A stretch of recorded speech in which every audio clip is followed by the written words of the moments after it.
Para sa dugang mga balita sa Negros kag Panay, makaupod ta si Adrian Prietos. Adrian? Yes, Jert, mga puso, madamo ganyan salamat. 80 naman ka mga pamilya. Temporaryo nga nagatinir sa evacuation center matapos ang sunog na nagluntad sa Barangay 14, Bacolod City kahapon. Mga nasunugan, nagapanawagan sang buli. Yaring balita nga itong gintutukan. Ginlamon sang kalayong 32 ka mga pamalay sa Barangay 14, Bacolod City pasado alas 4 sang hapon kahapon.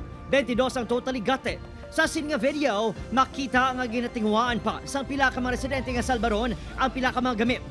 Naglawig sa halos isa ka oras antes sa palong ang kalayo. Sa datos sa Bacolod City LGU, 80 ka mga pamilya apektado ukon, 240 ka mga individual. Kinasang aga, ang pila ka nasunugan, nagbalik pa sa ilan na upos nga balay kag nagpangkuha sang mapuslan pa nga gamit. May iban nga nagpanglimpyo kasubong sang pamilya manya. Palarigban nila subong kung paano makabangon, bangod hindi lang siyangge, kundi pati motosiklo nga palang abuhian ang nasunog. Hindi ko balo kung ano ma-feel ko.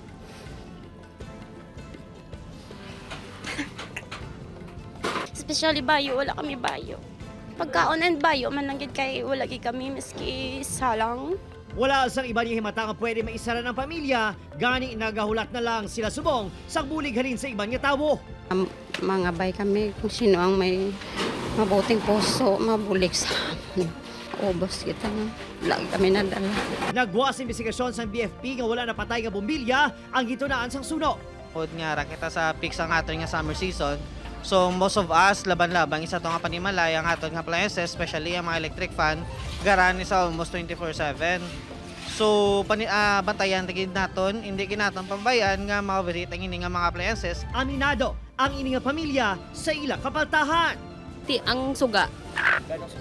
Amo na siya kay mailaga bala sa babaw. Ti amo na siya gina-open siya namon kun adlaw. Temporaryo nga nagatinir sa evacuation center ang mga nasunugan. Ginahitso na sa LGU ang bulig para sa mga apektado.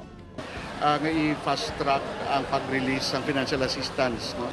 Kung mahingagaw sang barangay at tanan ng mga documentary requirements, kagbuligan man sang DSSD, we're look at the latest, siguro early next week, maka-release naman kami sang financial assistance sa ilas. Opo, Kiril Gasilio, Adrian Pretos, 1 Western Visayas.